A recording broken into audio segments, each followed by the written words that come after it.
Assalamualaikum warahmatullahi taala wabarakatuh. Alhamdulillah. Alhamdulillahi nahmaduhu wa nastaghfiruhu wa nasta'inuh wa na'udzu billahi min syururi anfusina wa min sayyiati a'malina. May yahdihillahu fala mudhillalah wa may yudlil fala hadiyalah. Asyhadu an la ilaha illallah wahdahu la syarikalah wa asyhadu anna Muhammadan abduhu wa rasuluh. Rabbi shrah li sadri wa yassir li amri wahlul 'uqdatam min lisani yafqahu qawli. Alhamdulillah, syukur kepada Allah Subhanahu wa taala kerana dengan limpah kurnia dan izinnya kita dapat menyambung kembali perbincangan kita ataupun kuliah ataupun kelas tafsir pimpinan Ar-Rahman yang mana kita terhenti beberapa bulan, lebih kurang 4 bulan kerana wabak penyakit yang kita semua tahu ialah wabak COVID-19. Dan baru dalam seminggu dua ni kita dapat kebenaran untuk mengadakan semaya jemaah secara terbuka dan juga mengadakan kuliah-kuliah seperti mana biasa dengan mematuhi apa yang kita panggil sebagai SOP. Dan kita harap insya-Allah dengan iltizam kita dan dengan doa kita kepada Allah Subhanahu taala kita akan diangkat daripada bala dan juga wabak yang menimpa kita ini. Dan kita kena banyak bersyukur kepada Allah Subhanahu taala kerana negara kita ni kalau banding dengan negara lain antara yang terbaik dari segi menangani wabak tersebut. Dan ini ialah kerana polisi kerajaan, kepimpinan kerajaan dan juga sikap rakyat sendiri. Jadi digabungkan antara kebijaksanaan polisi dengan sikap rakyat kita yang mematuhi perintah-perintah dan juga peraturan yang dikemukakan oleh kerajaan sehingga kita berjaya orang kata mengekang ataupun menyekat penyebaran wabak ini daripada yang tinggi akhirnya learning turun dan kita harap insya-Allah dalam sebulan dua lagi dia balik asal lah. Dia balik asal begitu. Dan dalam peristiwa ni ataupun dalam sepanjang tempoh kita lah ni panggil tempoh PKP. PKP ni ada berapa kelas PKP lah ni PKPP, PKPP. Dulu PKP ada macam-macam PKP. Jadi lah ni kita masuk yang ketiga iaitu PKP. Pemulihan ni dalam panjang tempoh 2-3 bulan ni sebenarnya banyak benda yang kita boleh renungi dan kita boleh belajar. Walaupun mungkin benda ni suatu benda yang baru dan kadang-kadang menjadi tekanan kepada kita. Kita tidak nafikan bila kena kurung ni seminggu, 2 minggu, lepas tu berbulan-bulan ni memang tekanan lah. Terutamanya orang yang kerjanya cari kerja secara harian, orang menega secara harian, dan bagi orang yang keluarga ramai duduk rumah kecil memang tekanan. Tekanan rumah kecil orang ramai. Orang rumah besar tak ramai pun tekanan juga. Sebab tak ada orang. Hak ni ramai bedak. Tengok duduk bolok hak ni sunyi. Jadi semua tu menjadi tekanan. Tetapi sebagai kita orang beriman, gapo-gapo berlaku pun kita pertama kena hadapi benda-benda yang berlaku ni, tak kira gapo pun pertama kena ingat ini adalah takdir. Dan itulah pentingnya iman kita dalam bab takdir. Rukun iman kita ni ada ni kan. Yang kena itu dipanggil beriman dengan qada dan qadar, iaitu ketentuan Allah Subhanahu wa taala. Qada qadar ni kita terjemah mudahnya ketentuan Tuhan. Barang yang Tuhan atur, barang yang Tuhan tulis. Walaupun kita manusia ni disuruh berikhtiar, berusaha, tapi bila Tuhan tentu, waktu kita tak boleh lari. Itu dikatakan takdir Tuhan, ketentuan Allah Subhanahu wa taala. Dan qada dan qadar ni kalau kita tengok dalam hadis tu, dia ada yang baik, ada yang buruk. Sebab tu dalam satu riwayat, satu hadis disebut, hendaklah kamu beriman antu'mina bil qadari, hendaklah kamu beriman dengan qadar. Dalam hadis biasa Tuhan guna qadar. Kita Melayu qada dan qadar. Bil qadari ini beriman dengan qadar ni khairihi wa syarrihi. Hak molek, hak tak molek. Maknanya qadar Tuhan ni, ketentuan Tuhan ni ada yang molek. Molek untuk diri kita lah, untuk diri kita. Dan ada yang tidak molek pada pandangan kita. Walaupun dalam kiraan Tuhan molek belaka. Hak Tuhan buat ni tak ada benda yang tidak molek. Kalau kita baca dalam Quran, kita baca dalam hadis, ulas ulama, hak mana hak Tuhan buat kita ni semua molek belaka. Cuma kita sebagai manusia kadang-kadang tidak faham dan kita tidak tahu. Kita tahu. Tapi dalam pandangan kita dia ada dua. Hak molek, hak tidak molek. Penyakit ni bagi kita tak molek lah. Tidak molek untuk kita. Tapi kalau kita fikir banyak kebaikan pula. Sebab bila mari PKP ni ramai orang pandang masuk. Hak selama kening tak aja masuk, Maggi pun tak aja buat. Tapi bila mari PKP ni pakat belajar masuk habis. Hak tak pandai apa belajar, tok lelaki pun belajar kena barang. Nak beli barang kena ngapa mula tak kena apa pakat tahu makan ya. Tapi bila PKP ni kerana ketua keluarga saja boleh pergi kedai, bini buat senara pening sekali turun. Tok lelaki pergi kedai, akhirnya belajar kena menggotu, menggotu baru faham. Baru faham. Jadi ada kebaikan juga situ. Jadi sebab tu kita tengok benda Tuhan buat ni ada molek dan ada yang tidak molek pada pandangan kita manusia. Tapi asasnya kita mesti berimeh.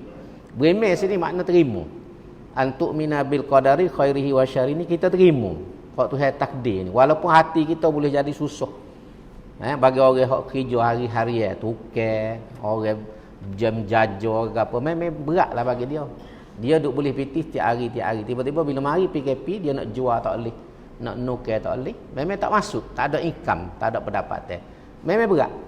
Tapi sebagai orang berimeh, kita kena terima ini ketentuan daripada Allah. Bukan kajian buat, bukan siapa. Cuma peraturan PKP kata kajian betul lah kajian. Tapi apa tujuan kajian buat PKP? Tujuannya untuk menjaga nyawa. Menjaga nyawa kita. Sebab nyawa ni penting. Walaupun nombor satunya agama. Tapi kalau kita mati, siapa nak jaga agama? Maka sebab tu kena jaga nyawa dulu. Kalau pakat mati belakang, siapa nak semai Jumaat? Siapa dia nak semai Jumaat? Siapa dia nak buat agama? Sebab ada orang bujah apa-apa, takut ke mati ke, siapa tak boleh semai Jumaat? Siapa tak boleh semai Jumaat? Betul lah, tapi kalau lepas dengan tu mati habis, pakar tu email mati. Nak semai Jumaat ke mana? Tok bila mati, Tok email mati. Siapa dia nak bayar agak kita tehoh pun sedang molek ya baca. So kau nak bayar. Contohnya lagu tu mudah nak suruh kita faham. Jadi hak ni penting kepada kita sebab tu asas nombor satu kita kena terima ketentuan Tuhan ni dengan positif.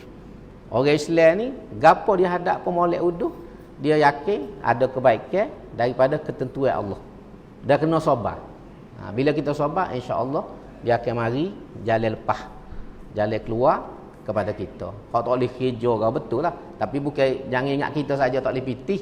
KJL pun tak boleh pitih. Sebab semua pejabat tutup.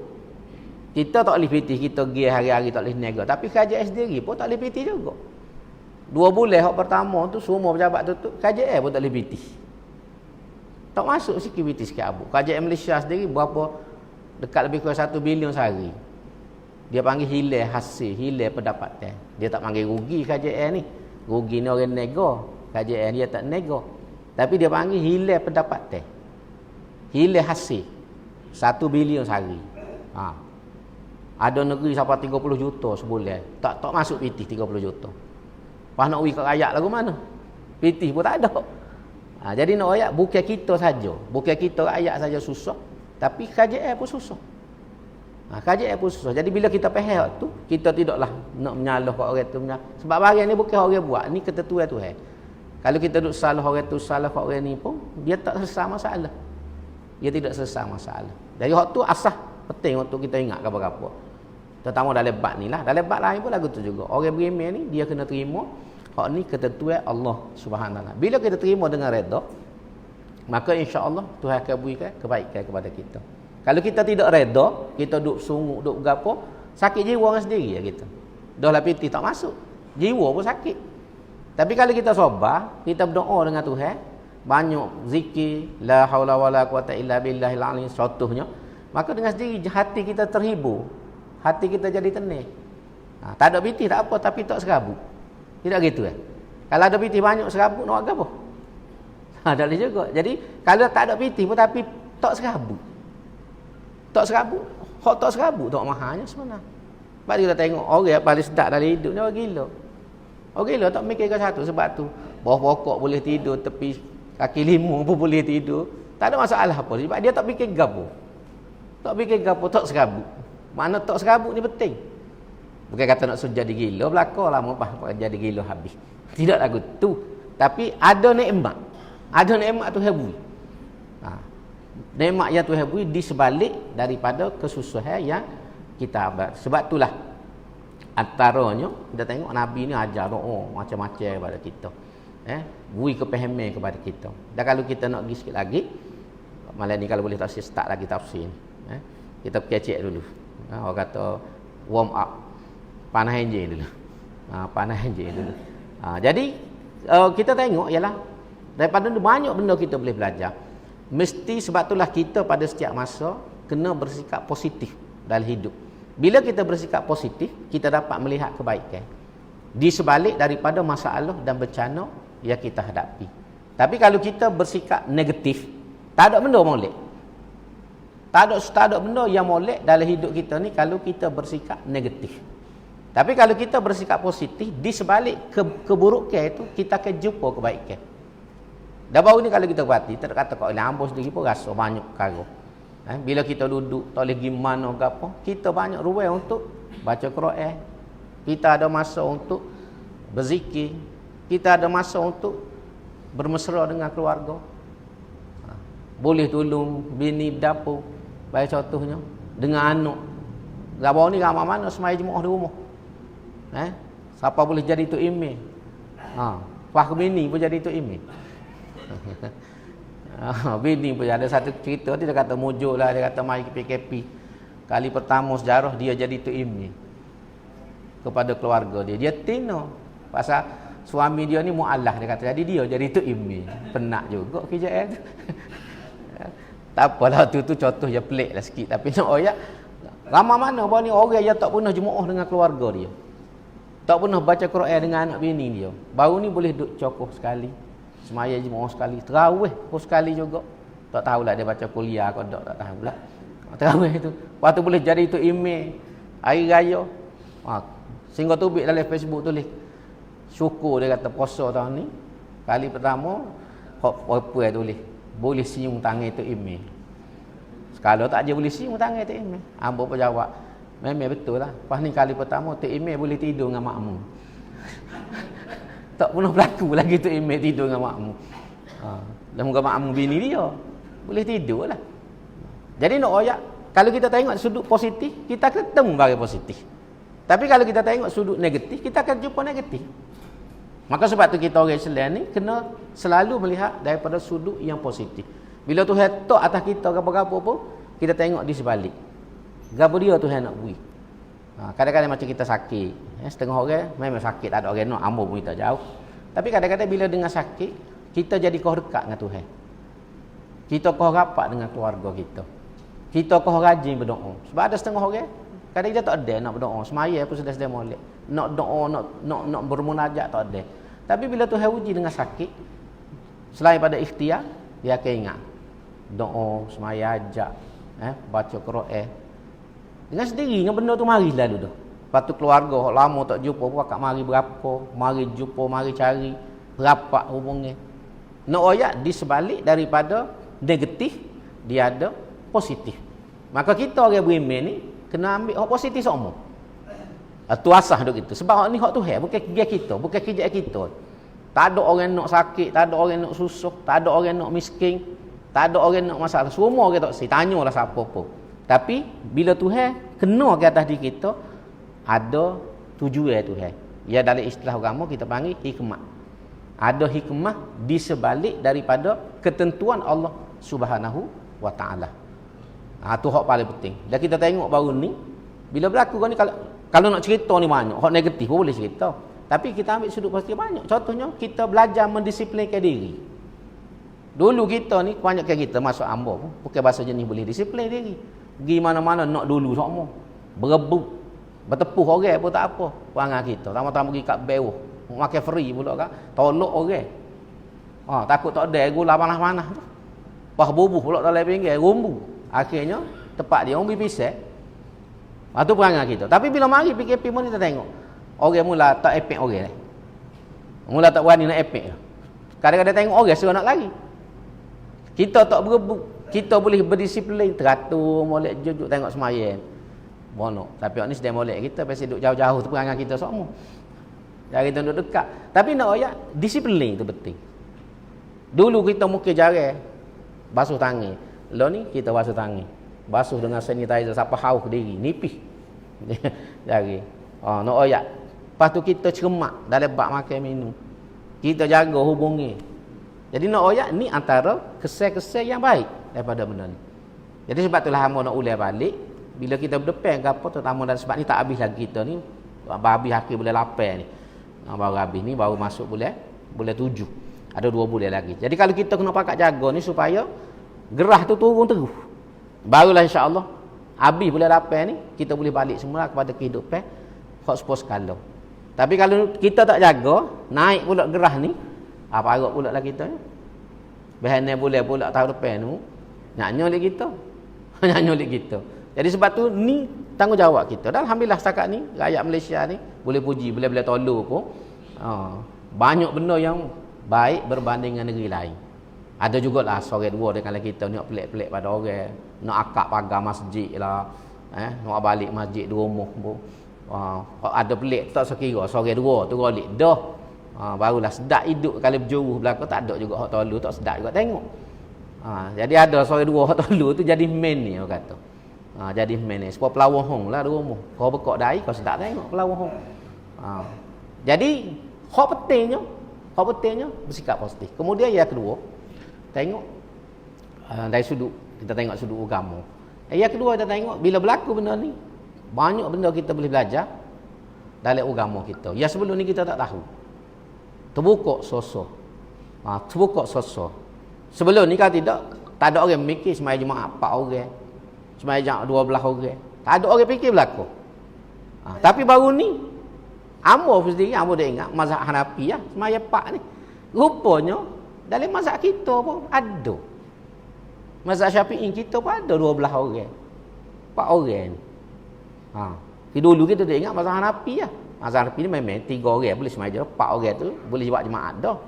Kita duk main 40 sehingga berkaluk kita bila zaman dulu ingat lagi. Zaman dulu orang tak ramai kan. Hamo ingat. Kalau orang hak sebaya dengan hamba ni dia ingat kita masa kita maya surah mula. Nak boleh semaya jemaah tu Tok Imam bangun caca Bilal. Bilal dulu tak cukup 40. Tak boleh semaya jemaah tak sah. Ada satu 2-3 kali juga berlaku. Bila-bila tak cukup, ada 39 orang. Kita ni budak, tak kira lah. Tak kira budak. Kalau tu email lagu mana 39. Nak semaya ke mana? Iya nampaklah seorang tengah mari kodik bahasa jenis lambat sokmo. Panggil ikut jenelo, "Hei, mari unggah kau itu mari nak cukup 40." Tu nak royak. Tapi hari ni kita tengok rupanya 40 ni ialah dia panggil qaul muktamad. Pegangan yang dipegang dalam mazhab kita. Tapi ada pandangan yang berbeza. Ada pandangan yang berbeza. Bukan nak suruh buat 12 ni lah masalah faham. Ni pegangan KJL dah. Ni 40 ni jangan buat pandai-pandai pula lepas ni nak pergi 12. Muka baru ni 12 tidak. Tapi nak ayat rupanya banyak pandangan dalam agama. Nak ayatnya gapo? Hak amun ayatnya agama kita ni luas. Islam ni sifat dia fleksibel. Anjal. Itulah antara keistimewaan agama kita. Kalau tak berlaku bagian ni bawah ni, tak ada orang tahu. Agak kita baca kitab bila nak baca. Tentulah kita tak baca. Tak kata ke demo, lambo pun jari-jari. Ya buka. Sibuk. Jadi bila lagu ni, semua pakak. Oh, rupanya gini weh. Nampak rupanya gini weh. Nampak. Jadi dengan sendirinya, kita faham. Kau faham agama. Dan itu istimewanya Islam. Istimewa Islam ni atau kerana sifat anjal tadi. Anjal kita Melayu panggil anjal pun dia kata fleksibel. Dan inilah kekuatan agama yang kita kena jaga. Sebab tu dalam Islam ni bila kita amal agama, kita tak boleh rigid dalam mengamalkan agama. Kita tidak boleh rigid. Rigid ni maknanya tak boleh beri sikit abu. Tu maksud rigid tu. Bukan strict. Strict lain. Strict dia ni pergi agama tu lain. Hak ni rigid. Rigid ni tak boleh gerak. Supaya contohnya apa? Kalau semaya kena cace. Semaya atas kursi tak boleh. Semaya boleh duduk tak boleh. Tu dia panggil rigid. Senangnya agama sendiri ajar banyak ruai-ruai kelonggaran mengikut suasana dan keadaan. Maka kita belajar daripada agama kita ni sifat tadi. Ya sebelum ni kita duk nampak Islam ni lagu tu. Sebab tu orang-orang muda moden lah ni banyak kata antara sebab tak boleh terima agama ni sebab dia nampak agama ni rigid. Tak boleh beri sikit abuk. Nak jalan guna dalam zaman moden. Nak amal lagu mana. Tapi bila kita faham Islam, kita nampak rupa Islam ni mudah. Anjal. Sebenarnya benda ni lama dah tapi kerana kita tak faham. Benda ni kalau kita faham lama dah, contohnya bab semaya. Semaya ni syarat semaya nombor satu kena ada wudu. Tapi kalau tak ada wudu, air tak ada, Nabi ataupun Islam bui tayamum. Tu nak ayat lo fleksibel nak dah Islam. Tapi kalau kita tak aja jumpa, tu yang ni berapa orang ada pengalaman bertayamum. Tak ada lagi dak. Amba ada dah pengalaman waktu di luar negara. Sejuk-sejuk dah lalu. Tayamum. Tak boleh sentuh air. Amba ni sensitif dengan sejuk. Tok air tu tubik darah ke hidung. Darah. Sejuk tu. Suasana tu. Jadi kita ada pengalaman bertayamum. Jarang kita ada pengalaman. Kita ni tak temu air belana, cuma dalam paik ya tak ada dia kata Kelantan ni. Dalam paik tak ada, luar banyak air. Jadi kita tak temu tayamum. Tapi nak oyak agama ni memang ajar kita. Kalau tak ada air, tayamum. Dan kalau orang ni masalah kesihatan, dia tak boleh kena air. Contoh masa orang luka baru, dia tak boleh kena air. Bahaya, doktor kata jangan kena air. Maka dibenarkan bertayamum. Kita boleh tayamum. Dan tayamum ni bukan hanya untuk berwuduk. Mandi junub pun boleh dengan tayamum. Cuma jangan duk guling atas pasir. Ambo ni junub ni nak mandi sejuk ustaz, pergi guling atas pasir, guling batin dengan bini. Yang ikat kata email lah. Sebab ada zaman Nabi pun ada sahabat. Amru bin As tak silap saya. Dia pergi nak pergi perang. Sampai pada pasir mesti sejuk. Dia hanya mimpi malam tu. Mimpi mengeluar hingga keluar mani. Jadi berjunub besar. Jadi ni Ammar bin Yasir, bukan Amr bin As. Amr bin As dia tidak mandi. Dia bertayamum. Hak ni kes ni Ammar bin Yasir. Jadi dia guling. Berguling atas pasir itu. Kejut. Sahabat kejut. Mana? Dia kata, aku mimpi malam junub, nak mandi tak boleh sejuk. Takut jadi sakit. Guling atas pasir. Balik ayat Nabi. Nabi suka. Nabi kata bukan lagu tu. Tayamum ni bukan kata guling atas pasir habis tu duduk. Nabi kata cukup mu duduk kak, mak mu petak tangan dua. Lepas tu tok muka. Buat gerak gitu. Lepas tu tak sekali lagi untuk dua tangan. Cukuplah Nabi kata. Tidak siapa mu kena guling batin duduk. No ayat itulah flexibility. Keanjalan Islam. Tapi kerana kita tidak jumpa barang ni dan mungkin sebahagian bagi kita pun tidak tahu. Kita tidak tahu menyebabkan kita rasa Islam ni susah nak buat. Supaya pakai Dulu kita dengar bapa tak maya luar cemar. Luar cemar. Luar cemar alasan luar cemar. Kalau kita baca dalam kitab dalam Islam ni, kalau tak ada arah, tak ada pakai kain, tak ada seluar, tak ada buat lari ke anjing, nyotoh ke orang, tak ada ke satu nak maya gua. Nabi kata dalam hadis dalam kitab tersebut, pada mu ambil seluk. Ambil seluk tepek. Tak mana aurat kita. Kalau kita mazhab Syafi'i ini pusat dengan lutut. Maka kita tepek. Tepek biar nampak seluk belaka. Boleh maya dengan gitu. Bagai tak terlindung cuma tukar warna. Engkau tepek seluk. Bagai tu lagu tu juga. Tapi nak ayat tu lah mudahnya Islam. Daripada mu tak semaya rasa, tu kaedah. Paling kurang ambil tikar. Ni dalam keadaan tikar tak ada plastik, tak ada gapo ni. Tak ada gapo satu. Nak ke mana? Ulama kata, ambil seluk tepek. Apa tepek. Semua jangan pergi masjid dengan lagu tu lah. Lama pakat mari masjid lagu tu bergambar. Ni nak ayat cara flexibility Islam. Soh semaya. Tak ada gapo satu. Tu nak ayat. Itulah nak ayat sikap fleksibel tu Islam. Bila kita faham ni kita nampak. Mudahnya kita nak mengamalkan agama. Semaya boleh cacat. Kalau tak boleh duduk atas kursi. Lah ni ramai orang maya atas kursi. Tak boleh atas kursi juga duduk cokoh. Tak latah. Tak boleh juga atas latah. Guling. Baring. Dia bagi baring sebelah. Baring. Maya dengan mata. Kalau tak boleh juga lagu tu. Ustaz Amba kata. Kambuh lah. Kambuh lah. Dia kata dah. Nak semaya dengan mata pun tak boleh. Kambuh lah. Buat gapo lagi. Dia nak royak. Itulah flexibility Islam. Dari ni bila berlaku lagu ni, kita kau nampak. Kau nampak mudahnya Islam, sesuainya Islam. Tak ada dah kita duk mikir, nak jalan Islam guna zaman moden, orang susah ke apa. Sebenarnya kau boleh lah, kau nampak. Kau nampak kau mudah. Dalam keadaan tersepit darurat, 4 orang boleh semaya. Masa hamba duk ngaji England. Ngaji England ni bukan semua tempat orang Islam ramai. Tempat hamba duduk Birmingham tu ramai lah. Beratus ribu dah orang Pakistan. Tapi ada kawasan-kawasan yang pelajar kita mengaji, tak ada orang. Orang Islam tak ramai. Ada satu bandar tu, bandar gapo. Bandar tu bandar kecil. Kita pun tak ingat nama pakar ini. Ada pelajar kita 2-3 orang pelajar kita, ada 4 orang. Pelajar kita. Lepas tu orang Pakistan. Pakistan pun tak ramai. Kat Pakistan ni 4 orang mai jemaah dia. Jadi budak-budak kita ni tanya, muka kita ustaz kan. Hamba dengan saya 4-5 orang ni puak-puak ustaz. Jadi kita muju masa tu nya seorang ustaz tua tu, dia ngaji nilai puri, ngaji Mesir, dia pergi buat PhD, dia ni bagus kok.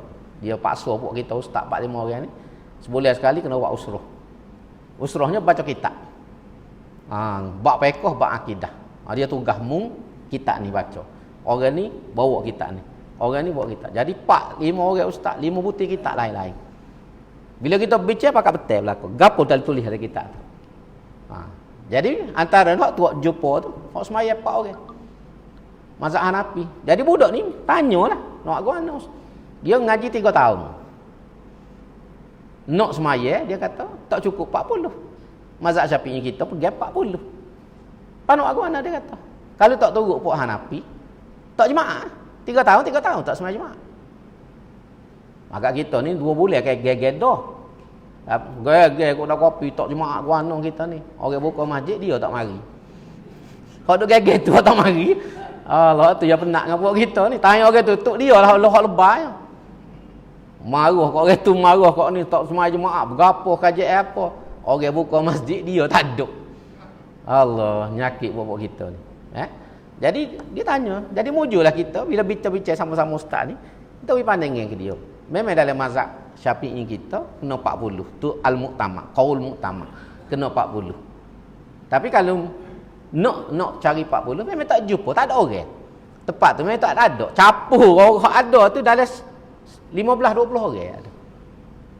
Jadi kita pergi pandangin daripada tak semaya jemaah langsung 3 tahun duduk tak jemaah, baiklah turut mazhab Hanafi. Semaya dengan pokok dia semaya jemaah. Itu lagi baik daripada tak semaya jemaah 3 tahun. Tu contohnya paling mudah. Agama. Dah pernah berlaku di mana? Antartika ni. Antartika ni dia ne bulan sia, ne bulan malam. Ne bulan tu cerah, tari tak jatuh. Sia, ne bulan sia, baik. Nak tidur pun payah. Kena tutup habis lasir apa baru boleh tidur. Lepas tu ne bulan malam gelak semua. Anak semaya guan. Maya guana. Untung tu maya Zuhur Asar. Maya guana. Jadi kebetulan hamba baca dalam Hamka, dalam perbincangan agama dia. Dia cerita orang Indonesia yang bertugas dengan kedutaan pergi duduk sana, tanya dia lagu mana nak buat. Nak semaya ni. Mungkin ni boleh sia ni, tak ada ngorik, tak ada isyak. Cerah subuh pun tak ada. Lalu Hamka jawab, dan rasa boleh pergi pada dia ni. Muka dia pun aling. Dia kata ikut waktu kita tepat asar. Macam orang Indonesia ni, dia kira tepat dia asar. Ikut kira waktu tu. Start pukul berapa sampai pukul berapa. Guna jam tu supaya kita duduk di rumah. Jadi kita semaya ikut jam kita.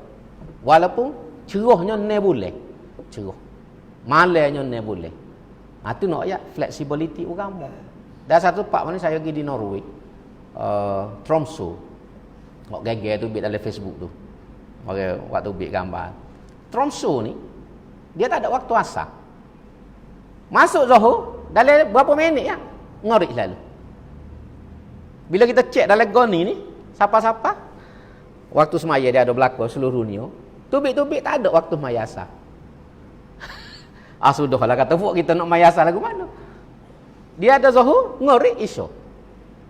Waktu tu pendek dok. Tu syatuh lagu mana nak buat? Cuma kita pakat buat kita ambil sikit masa. Sebelum masuk ngorik dalam beberapa minit tu. Sebab dia Zuhur dengan ngorik tu pun tak sampai setengah jam. Pendek benar pok masuk ngorik. Jadi kita ambil beberapa minit time tu, kita ke maya asar masa tu. Jadi tak ada asar, memang tak ada asar. Dalam jadual dia pun tak ada asar. Kosong. Di Tromsø, nama tempat tu Tromsø. Tromsø ni dekat dengan Antartika. Dengan apa ni? Gapo? Gapo tempat tu? Ada satu tempat tu kan? Ya tak ingat mula. Tapi dekat dengan Antartika, dia boleh naik kau tu bel tu pergi direct. Nak ayak ni.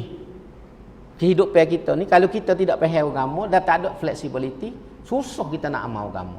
Tapi situlah kekuatan Islam. Kekuatan Islam duduk situ. Tetapi nak sampai situ tu kena faham. Kena faham sebab tu hamba selalu tekan kita dalam bab agama ni kena ngaji.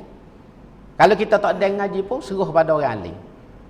Jangan kita nak kecek supaya kita pandai pada orang. Hari ni bila berlaku hak ni semaya duduk jarak, tak baru ni tak boleh semaya jemaah.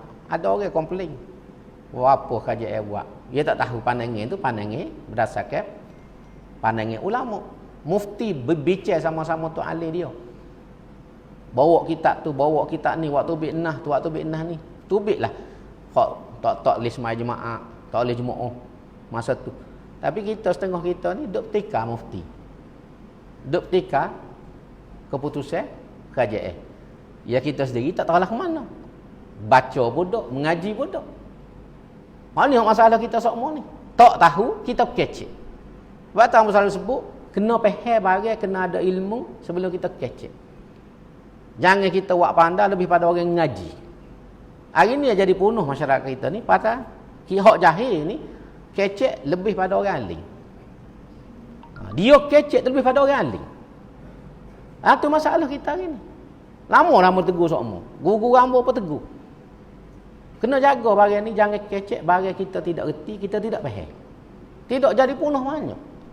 Duk komen dalam Facebook, dalam gapo semua ni, sedangkan pandangnya ia dikeluar ke majlis kalau kita majlis agama lah. Berdasarkan pandangan mufti dan ulama. Majlis agama Islam ni dia ada jemaah ulama dia. Semua majlis agama di Malaysia ni selain pada mufti, dia ada jemaah ulama. Orang ahli-ahli duduk situ bukan seorang dua orang, belah-belah orang. Kadang-kadang sampai 20 orang lebih. Sebelum tubik sesuatu benda hukum ni, sebelum tubik fatwa ni, demo ni mesyuarat dulu. Belek kitab tu, belek kitab ni, waktu tubik hujung, pelaga ke apa semua tengok, sebelum buat istimbat dia panggil. Istimbat ni istilah dia, kesimpulan. Lagu mana? Sebab tu jangan mudah kita hak tak ngaji ni, hak ataupun ngaji tak cukup ni, cepat kita nak pergi komen, nak pergi kritik barang yang kita sendiri tak ada maklumat yang cukup. Hak tu kena beringat benar lah. Ya lama dah besar. Siapa-siapa pun kena gambar sendiri pun. Sebab tu jangan kecek barang kita tak tahu. Walaupun kita rasa jangan, sebab ada tulis dalam Facebook. Dia kata mana sah semaya jemaah 12 orang. Lepas hamba buat statement. Kita ambil pandangan mufti. Mana majlis agama masa tu buat keputusan 4 orang, 12 orang.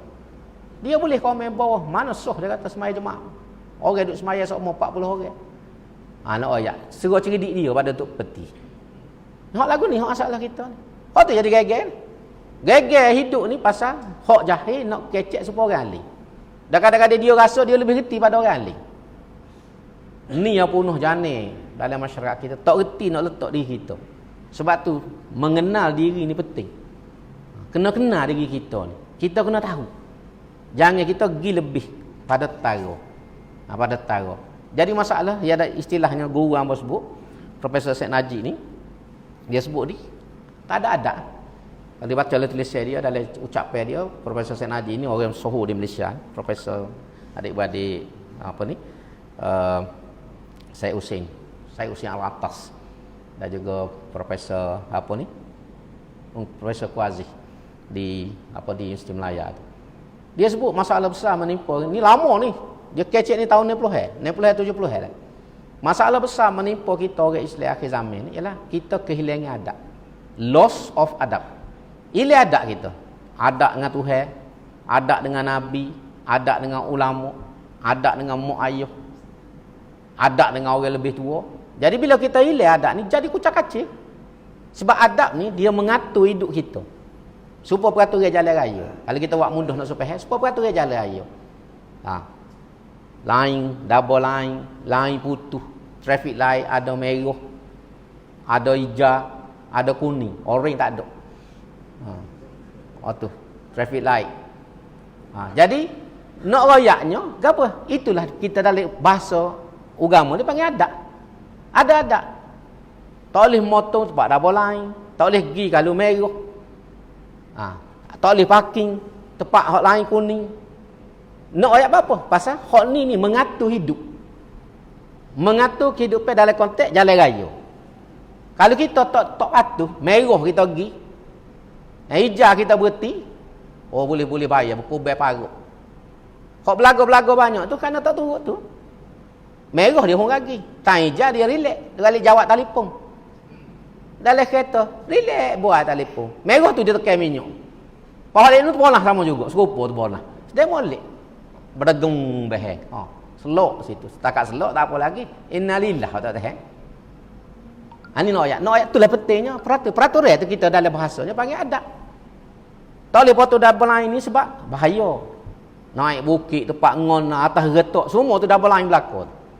Sebab tak boleh motong atas getok, tak boleh motong naik bukit, tak boleh motong tempat ngon sebab kita tak nampak orang nak mari. Maka sebab tu dibuat double line.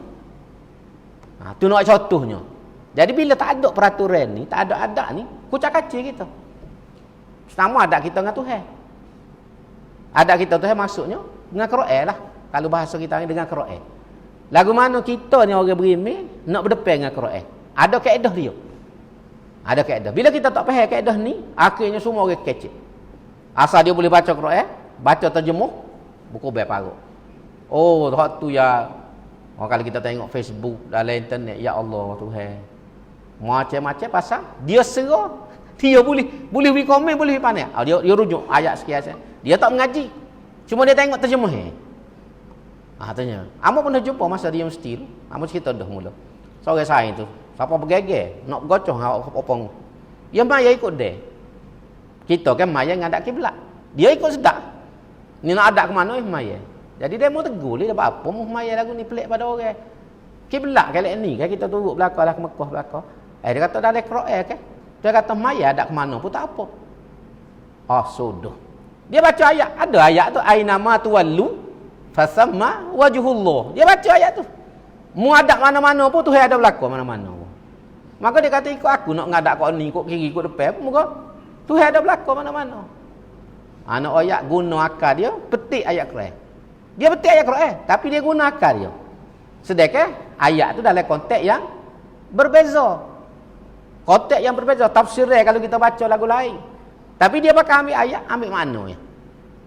Bergeger dia mesti. Tapi tak dengar orang. Siapa dia mau nak kejung, nak selai dalam kolom. Itu nak ayat contoh. Jadi sini pentingnya. Adab tu kita dengan Allah. Dengan Allah ni dengan Quran. Sebab tu dengan Quran tak boleh buat pandai-pandai. Baca boleh, tapi nak tafsir dengan kita tak ada ilmu, tak sah. Sebab dia ada syarat-syarat. Ulama buat syarat tu bukan nak sekat orang. Tapi nak jaga kemurnian, keaslian ajaran Quran supaya tidak diselewengkan. Sebab tu kena ada syarat. Supaya nak bawa kereta syarat kena ada lesen. Tu syarat dia. Walaupun kawan ni pandai dah bawa kereta 4-5 tahun, tapi kalau tak ada lesen, kena igak, boleh. Pasal nak jaga. Kalau kita kata bawa lah siapa pandai tak ada lesen pun, habis orang bawa kereta ni. Habis orang. Dan kita kena reti bawa kereta dengan ada lesen tak serupa. Ambo 5 tahun bawa kereta tak ada lesen. Yang royak polis lah. Ni cerita lama masa duk ngaji sekolah. Ngaji sekolah 5 tahun. Belajar bawa kereta dengan sepupu. Pas ke Singapura bawa kereta. Ayuh ni suruh bawa. Kita takut dia bawa. Lesen tak ada. Tapi alhamdulillah tak aja kena samil lagi. Sebab nampak polis kita lari. Sekali tu berambak dengan polis tengah malam. Berambak. Tapi mujur. Ni tak tanya lesen. Tapi nak oyak, bila kita ambil lesen, kita belajar dengan instruktor, masuk sekolah memandu, tak serupa. Kita rasa pandai dah 5 tahun tu buat kereta. Rupanya banyak benda kita tak erti rupanya. Bila pergi masuk sekolah driver tu, sekolah memandu, barulah kita nampak ni kaedah. Ada kaedah. Hak kita rasa pandai 5 tahun tu, tak ada nilai sikit abu. Hak kita kursus 2-3 bulan tu mahal. Kaedah dia tu. Nak oyak tak serupa tu. Begitulah kita dengan Quran.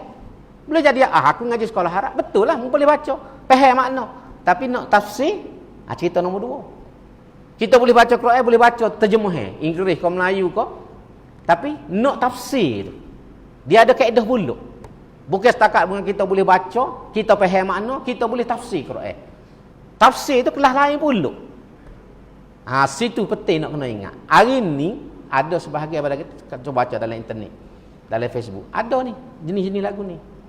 Dia kata dalam Quran tu ayat gini kan. Dia tak tahu gapo dia ulama bincang. Sebab nuzul ayat, latar belakang, maksud, konteks ayat. Lepas tu pelaga pula dengan ayat lain. Sebab Quran ni dia tidak mari ayat sebut tidak. Dia setiap ayat ni dia gantung. Dia ada kaitan dia berlakon. Kalau kita baca dalam tafsir. Kita ambil ayat, kita nak tafsir dengan ayat ni, nak tafsir orang tak boleh. Sebab ayat ni dia bukan sendiri. Dia bukan bersendiri. Dia ada kaitan dengan ayat-ayat yang lain. Dia ada sejarah dia dulu ke dia, mana mari dulu, konteks mana, ada khus, ada umum, ada khusus. Kalau kita ngaji ilmu tafsir, bukan boleh lagu tu. Dia ada ayat mana turun dulu, mana turun ke dia. Sebab tu dia ada nasah mansuh dalam Quran. Ayat ni memang lagu ni, tapi bila dia turun banding ayat ni. Kalau hak ni turun dulu, hak ni mari ke dia, hak ni orang tak pakai dah di segi nas, di segi hukum. Ayat tu ada dalam Quran, tapi hukum tak boleh pakai dah. Tak boleh pakai hukum. Pasal mari hak baru. Lepas tu dia panggil nasah dengan mansuh. Kalau kita kajian ni dia panggil perkeliling. Ni tubik perkeliling ni. Lepas ni mari kajian lain, perkeliling lain tak pakai dah tu. Sama-sama ada perkeliling, tapi hak mana dulu, mana ke dia. Hak ke dia ni membatalkan hak yang terdahulu. Tu nak ayat cara nak faham Quran. Jadi kalau kita pakai masuk dengan lagu tu Quran ni, punah janik lah kita. Ambo hok ngaji lama dah banding orang lain tu. Gua tua dah 91 tahun. Tak berani nak tafsir. Tak berani tafsir. Kita nak kecek, kita rujuk dah. Kitab mana. Hok kita royak tu dalam kitab royak. Cuma kita royak semula dengan bahasa kita. Bukan barang baru. Sebab tak layak kita ni, tak layak nak mari barang baru. Kita hanya boleh petik hok orang bincang dah, hok orang rumus, tu kita buat tubik. Buat tubik. Jadi kalau hok demo dengar ni bukan barang baru, tapi barang mari pada kitab. Cuma bahasa tu bahasa kita. Bahasa nak semudah faham. Tu nak ayat penting. Jadi sebab tu janganlah kita nak letak kepala. Pertama-tama kalau kepala kita kepala sekular. Sebab tu kalau kita baca dalam kitab Quran, ulama we pandangnya, dia kata kaedah yang paling asas kita nak masuk Quran kena kosong. Fikiran kita. Kena kosong. Jangan kita pergi cari Quran kita ada dah dalam kepala kita, gapo kita nak. Dia panggil preconceived idea. Orang putih panggil preconceived idea. Preconceived idea ni kita ada dah dalam kepala kita. Kita cari ayat hak mana sesuai dengan kita fikir. Jumpa kita ambil waujuh. Tu tak boleh. Kita kena mendekati Quran kata ulama dengan fikiran yang kosong. Tak ada gapo dalam fikiran kita ni. Kita tak ada preconceived idea. Kita pergi tu kita nak terima gapo Quran nak ayat. Supaya cerita Bruce Lee mula. Bruce Lee ni dia ngajar Jeet Kune Do kan. Bruce Lee orang Soho kita sampai budak-budak minat belaka Cik Bruce Lee. Dia wisyarat antara syarat nak ngaji dengan dia, nak belajar ilmu dia, ilmu bela diri dia ni. Dia kata empty your glass. Kosongkan gelas kamu. Tu antara syarat dia dalam buku dia. Hang tak ada belajar dengan dia baca buku. Dia kata syarat pertama antara syarat nak belajar ilmu dengan aku ni, mu kena kosongkan gelas kamu. Mana mu mari dengan gelas tu gelas kosong. Biar aku bubuh gapo aku nak bubuh dalam gelas. Jangan mu siap dah dalam gelas tu. Ada air sekerak ke, ada air 2/3, pas mu nak saku tambah atas tu tak boleh. Muak mari air sirak, aku air jam. Kalau orang lagi berat nak belaga guana dengan air jam. Jadi dia kata empty your glass. Kosongkan gelas kamu. Bawa gelas kosong biar guru ni masuk. Kita pergi ngaji dengan siapa-siapa pula gitu. Sebab tu bila kita ngaji dengan siapa-siapa, tak kira ilmu apa kita ngaji, terutama ilmu agama, kita kena pergi itu dengan kosong. Macam kita tak reti apa satu, biarlah tok guru kita mengajar kita. Jangan kita pergi ni, kita ngaji dah lain, nak pergi nanti berujuh. Dengar, tok guru ni kecek, beza kita pun bahas lalu. Tak boleh, punuh. Ngaji lagu tu punuh. Ada setengah orang lagu tu, dia pergi ngaji rata, habis tepat dia ngaji. Tapi dia nak pelaga. Hak ni hak punuh ni. Ngaji tu habis masjid pergi. Asal ustaz ngajar mana turut. Tapi dia nanti pelaga.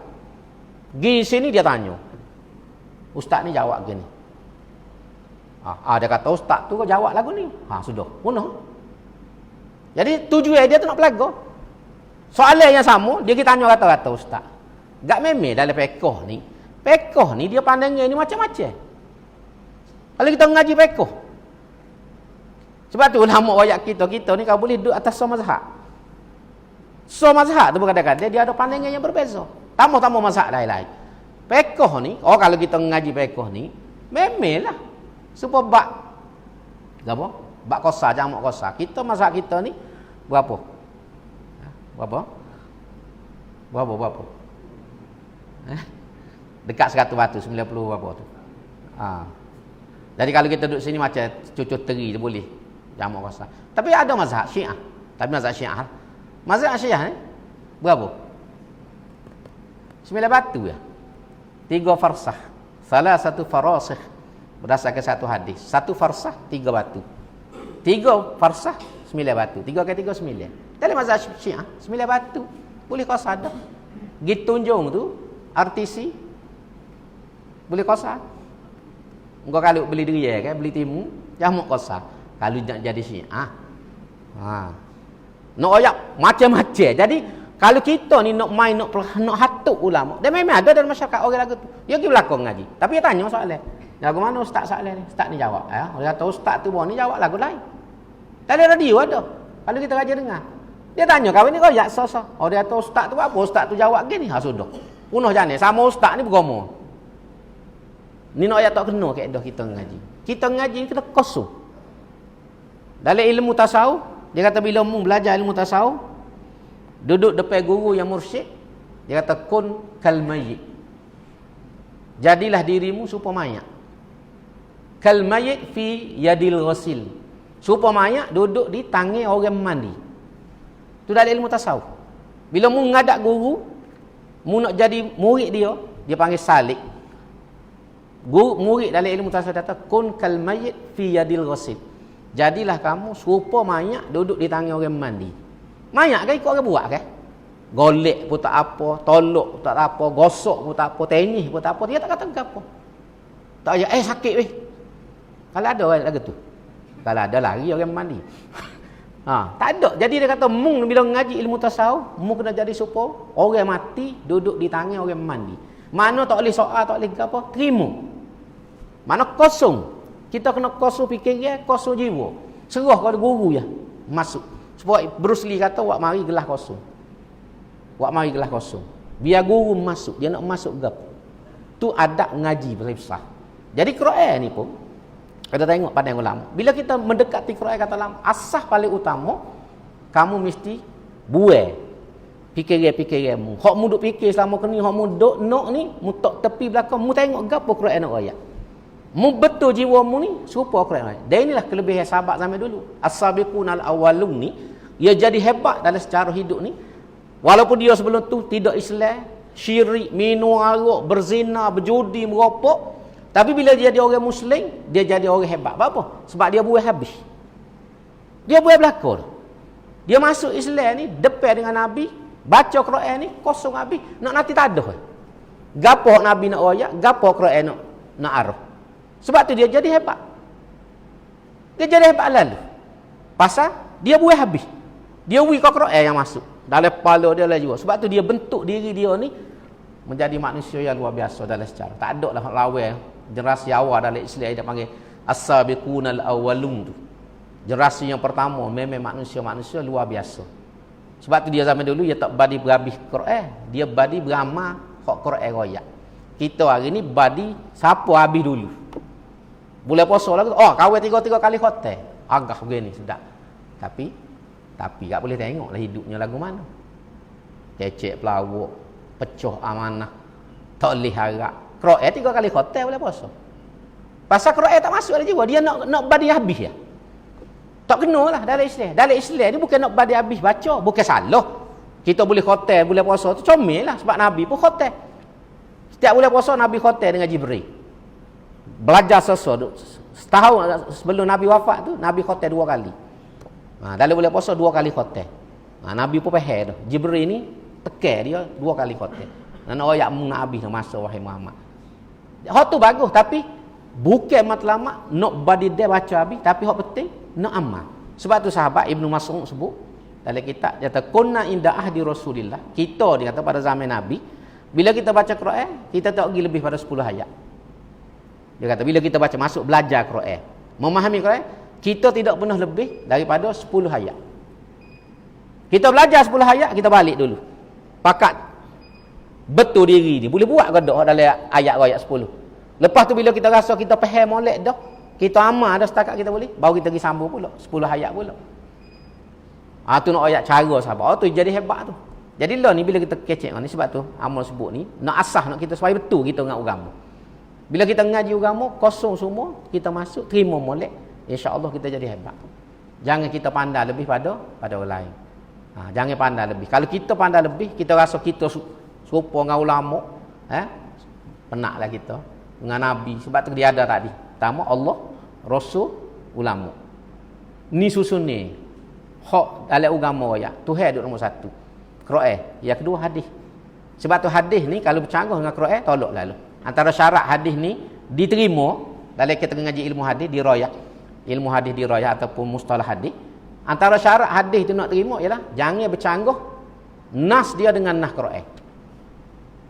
Jangan canggah zahirnya, jangan canggah. Kalau hadis tu canggah dengan Quran, tolak lalu hadis. Walaupun perawi tu perawi yang hebat. Sebab tak ada benda yang boleh canggah dengan Quran. Tu syarat dia. Lepas tu pandangnya marulah mari yang ketiga kita panggil ijtihad. Dalam istilah ijtihad ni pandangan ulama. Ijtihad ni maksudnya pandangan ulama. Ijtihad ni tak boleh bercanggah dengan nas. Nah hadis, nah Quran. Kalau ada ijtihad ulama yang bercanggah dengan nah yang qat'i, nah hadis, nah Quran, maka pandangan ulama tu tolak. Walaupun hebat bunyi. Bukan sebarangnya. Dia ada kaedah tu. Kaedah. Jangan asal ulama kat pergi. Leh. Dah setengah ada ulama ni, ulama India nama berapa syekh berapa. Dia sebut jangan pergi pandangan-pandangan yang ganji dalam agama. Dia panggil nawadir, pandangan yang ganji. Manittakhaza binawadiril ulama kharaja minal Islam. Berat. Tapi hangpa tidak pergi sampai kita lah. Tapi ada seorang ulama dia disebut manittakhaza binawadiril ulama. Orang hak pergi pandangan ulama pelik-pelik ni, pandangan yang pelik-pelik ni dia kata kharaja minal Islam. Terkeluar daripada Islam. Berat dia nak wih. Nak ayat jangan ambil sebarangnya. Sebab dia ada kaedah. Pandangan ni pertama hadis jangan canggah dengan Quran.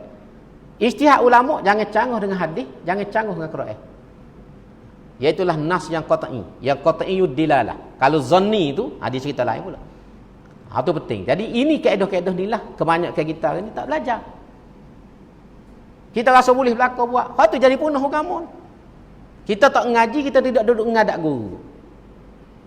Bila kita pandai tamu ni ada ustaz kita paling besar, cikgu Google. Tu guru besar dia Google. Ni tak boleh Google ni ustaz. Hangpa tengok oleh Google. Google ni yalah sehari ada belaka dalam Google molek uduh, tapi kaedah ngaji kena ngadak guru. Seorang ulama besar apa? Abu Yazid ke? Abu Yazid Al-Bistami tak silap. Kojunik. Ulama besar ni antara tokoh-tokoh tasawuf. Dia sebut dia kata, kalau kita tak ada guru ngaji ni, maka dia kata syaitanlah gurunya. Tu jelas kalau kita baca dalam kitab. Siapa-siapa ngaji yang tak ada guru, dia baca sendiri. Mungkin dia pandai bahasa Arab, dia pandai Inggeris. Dia baca sendiri belakang. Tapi guru tak ada terojok. Maka orang ni syaitanlah gurunya. Mana dia guru dengan syaitan? Dia tak ada bimbingnya. Tak ada bimbing. Sebab tu berguru ini penting. Berguru ni penting supaya kita pergi dengan betul. Ni pesan yang ambil kepada kita semualah, terutama generasi muda. Generasi muda dia suka ngaji, bagus. Sebab tu dia balik, go to balik ke cari. Tapi kena ingat kita kena ada pembimbing. Ilmu ni dia supaya jalan dalam hutan. Dalam hutan tak ada belaka, molek uduh ada belaka. Ilmu lagu tu juga. Ilmu ni ada ilmu molek, ada ilmu yang tak molek. Jadi kalau kita pergi dengan sebagai-sebagai kita seri, kemungkinan besar kita akan sesat. Walaupun kita ada kompah, kemungkinan kita akan sesat. Dia kata hamba ada kompah betul. Tapi kok orang sesat tu orang ada kompah. Hamba pengalaman masuk tentera mula, pernah sesat alai hotel. Bawa kompah dah tu. Sesat. Ngorik tak boleh tubik lagi. Tubik-tubik dekat Kuala Linggi. Di Port Dickson tu, Segenting Camp. Duduk di Segenting Camp. Dia panggil kompah macing. Kita buat kompah macing, set dah dalam peta ke apa semua, bawa kompah. Kompah lari. Rupanya ada besi di tubuh kau dia bawa kompah. Dia tak perasan. Ada barang besi kompah ni bila ada besi dia laweh lalu. Jadi lari mata kompah. Sesak-sesak tubik tu di Kuala Linggi. Tak tahu nak gimana dalam hotel. Bunyi laut. Bunyi menatai. Masa tu nak ngorik lolo dah. Makan ni tak ada. Bayar tu masa tu. Lepas tu lah baru betul balik, set balik, buai habis barang-barang tubuh, set balik baru boleh balik. Pukul dekat pukul 10 malam. Baru sapa. Tubik tengah hari. Lapar kepung. Balik tu orang dijegur belakang. Pelatung kita. Satu pelatung 35 orang ni. Balik pukul 9 dekat pukul 10 malam. Makan ni tak pergi makan dah, tak ada dah, tutup dah. Tidur dengan lapar, dakat berdiri tidur. Itu nak ayat. Ada kompah boleh sesat. Ada kompah. Tu ada kompah. Lagu mana bayar kalau kita ni masuk hotel dengan tak ada apa-apa. Sebab tu ngaji dalam mengaji agama perlukan kompas. Guru itulah kompas kita. Guru sebab tu guru penting kerana dia menjadi kompas. Menunjuk ke arah dan laluan yang betul. Itu penting. Sebab ilmu ni supaya hotel belantara. Dia ada hak molek, ada uduk. Tak kena hari boleh jadi sesak dengan ilmu. Sebab tu kalau orang nak ngaji tasawuf baca tu, apa kalau kita baca kita ambil sikit lagi. Jangan royak ke majlis dia. Buat majlis subati insya jangan royak lah. Jatah tu email ni kata report tak apa. Pasal kita baru start kata, nak pelepah hawa 3 bulan. Jadi dia apa kalau kita ngaji ilmu tasawuf, semua disiplin tarekat ni kita kena ngaji mula-mula apa? Kena ngaji ilmu akidah. Semua tarekat ni nombor satu sekali sebelum diajar benda-benda zikir apa semua, ngaji akidah dulu. Dia ada kitab akidah masing-masing. Dia rujuk, guru dia suruh rujuk ni kitab akidah kena pergi. Sebab apa? Nak membetulkan pegangnya kita, akidah kita. Sebab kalau tak betul akidah ni, penak. Sebab dalam ilmu tasawuf ni ilmu rohani. Ilmu rohani alai yang berbeza dengan alai kita. Bahaya kedua, pekoh. Sebab tu orang ngaji, guru dia kesesat, mungkin kena khotel dulu. Bab akidah. Ni kitab dia. Tak tebal kitab tu rekah ya. Kita tengok dalam tarikat masing-masing tu ada kitab dia rujuk ke. Lepas tu yang kedua kena ngaji syariat. Kalau bahasa kita pekoh. Semaya, poso, betul ni. Sebab kena betul akidah, kena betul syariat, barulah tasawuf kita jadi hijau. Kalau tak faham, akidah tak betul, syariat tak betul, sesat. Kita akan sesat. Walaupun kita zikir banyak. 1,000, 5,000 sehari zikir. Tapi kalau akidah kita tak betul, kita beramal kuat, tapi syariat kita letak pukul. Semaya bel tak betul, poso tak betul. Tak tahu lah ke mana. Nak pergi ke mana kita? Sebab tu akidah dengan syariat ni penting. Patut pergilah. Sebab kita nak masuk hotel, siap dengan kompas, siap dengan bekal, siap dengan pisah, kau bawa nebah, bawa apa. Kena ada belakang tubuh, baru kita boleh pergi. Pergi dengan bodoh gitu, selas pinggir, selok kita. Kompas tak bawa pisah. Sebab tu komando dia lepas dalam hotel ni, kompas kada so, pisah so. Tu kalau biasa kerja komando. Lepas kadang-kadang seminggu, kadang sebulan. Dia panggil survival hidup. Mu selamat, selamat. Tak selamat, pakai mati, tak jadi komando lah mu. Dia beri kompas, makan ni tak ada. Sekut tak bawa. Kompas butir, sebab nak cari arah. Peta, lepas tu pisah, sebilah. Pistol ke apa tak berdiri, tak ui. Pisah tu untuk ni, cari makan ni. Tu dia panggil survival hidup. Nak jadi komando bukan seni. Kadang sebulan dia lepas. Komando duk cerita kat amak. Allah tu dia kata berat. Pakai air soyok ke apa. Kadang curi rumah orang. Orang duk jemur. Jemur nampak sedang molek seluar dia ambil. Pakai. Ketika lanjar bagi lah hotel. Sebulan. Selimut tak ada ke apa tak ada. Terpaksa tu. Paksa hidup. Tapi dia boleh pergi tu pasal ada kompas ada pisah tu. Akhir siapa? Sebulan. Tak balik. Pakai tak ada. Orang tak cari lah mu. Pakai duit lah hotel tu. Mu balik tak balik tak ada. Habis tutup buk. Noyak pentingnya bekal tu. Jadi kalau kita ambil contoh ni akidah dengan syariat tu umpama kompas umpama peta dengan pisah duk pinggir. Tak boleh pergi ngajar dah.